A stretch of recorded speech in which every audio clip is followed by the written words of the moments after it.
Today, folks, it is the end of EVs. At least, that is what I'm being told, and largely the controversies that I've been reading in my comment section as I started to rebuy Tesla stock back. And I just want to talk about the controversy that exists today and why I'm so bullish on Tesla, though I believe there's a lot more downside left for the year because the entire auto industry has been struggling in this higher interest rate environment. And as soon as the Fed stated, hey, we're not really lowering interest rates anytime soon, which most of us, I think, were anticipating at least till summer or fall later in the year. But hey, that hurt Tesla, right? Because people just can't afford cars. The overall sale of cars in the US has dropped. I think we're still down like 15 or 20% from where the highs statistically are, but a lot of people are just claiming that EVs are dead. They're pointing to all these videos, all these controversies, and they're saying nobody wants EVs anymore. The electric cars are basically dead. More drivers are dead set against buying electric cars. JD Power survey shows.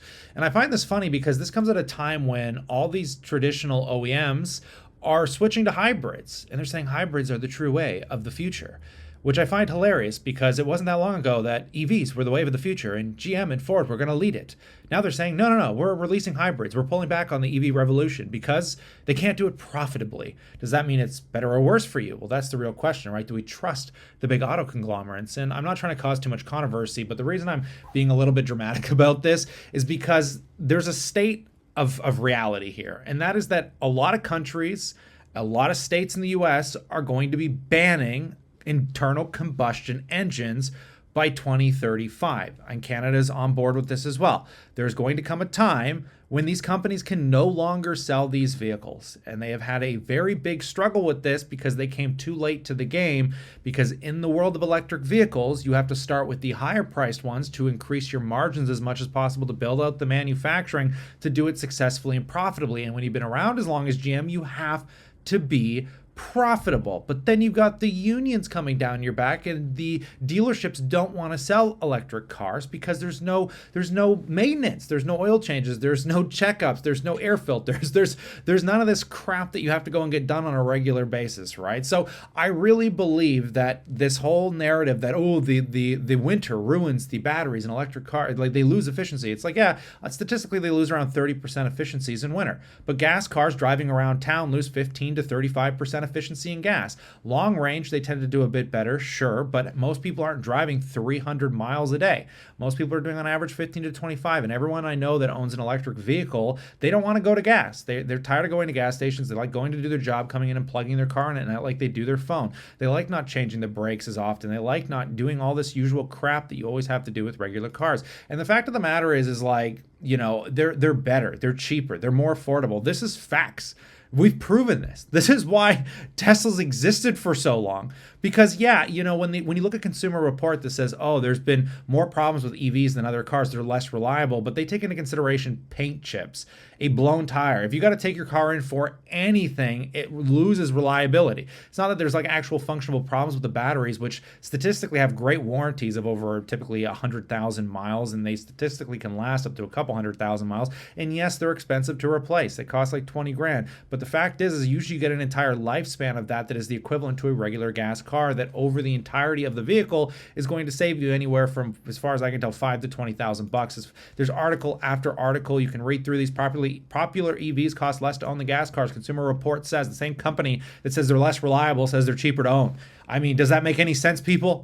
It's like, come on, EVs and gas. Which cars are cheaper? Duh, electric cars. So why are we focusing on hybrids? Do you get the best of both problems? If EVs are truly worse than gas, why are we focused on both of them together? Like, duh. So great, now I'm going to get an electric car that's cheaper on gas, but I still got to do oil changes. I still got to go for air filters and regular repairs, and GM's happy about that because they make more money off you. They screw you. Now, don't get me wrong. If you love driving overpriced vehicles and big SUVs and trucks to not even utilize them for their intent, but the fact is it's highly expensive in comparison, and I believe efficiency wins out overall, and EVs are more efficient. So therefore, I think Tesla is still part of the revolution that eventually all cars are going to be electric at some point in the future. And right now, the story for Tesla is stronger than it has ever been. I mean, the reality is that GM and Ford and all these companies and Lucid, look at Lucid's balance sheet. They're going to be broke in the next year. Tesla's just story is becoming more and more dominant, right? So we're just in a tough market environment for cars in general. So putting that aside, even though I think Tesla's a very expensive car company. The value is absolutely nutty. That's not actually the pertainable reason I'm buying it. That's one of the reasons that I think is going to keep the stock sustained at a higher value into the future, because idiots eventually have to realize what I'm saying here. I can't be just talking noise to the air. I've been reading so much on so many reputable people, so we call reputable, but I guess people would rather listen to the CEO of GM saying, let's focus Toyota, let's focus on these hybrids. We know electric's crap, so we're going to sell you both of it under the same hood. I wonder why. Like, think of the self-interest these companies have at play here. But the other thing that I think is going to be most prevalent, and this was something that I said I wouldn't buy Tesla until it was done, and that is self-driving, right? Like I said, until self-driving actually starts generating revenue, I don't want anything to do with it.